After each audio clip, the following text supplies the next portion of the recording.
اللہ تعالیٰ اپنی مہربانی فرمائے ہیں، حالات آ جاتے ہیں، بعض دفعہ قرضے کی مجبوری پیش آ جاتی ہے، بلا ضرورت تو قرضے سے بچا کریں، بلا ضرورت تو بچا کریں۔ کوئی شدید مجبوری میں کوئی قرضہ لے لیا ہے، بس قرضہ ادا کرنے کی فکر ہو، قرضہ ادا کرنے کی فکر ہو، نیت ہو، تو پھر اللہ تعالیٰ یہاں بھی ادا کرنے کی توفیق عطا فرمائیں گے، ورنہ آخرت میں اللہ میاں خود اتاریں گے، الحمدللہ ہے ہاں،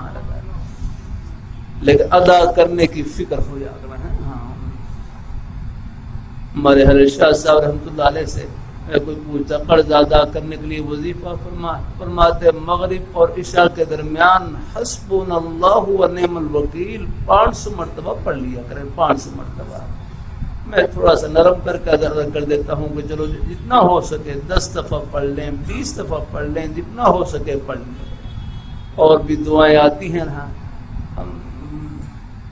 اللہم اکفنی بحلالک عن حرامک واغننی بفضلک عمن سواک، یہ بھی ہے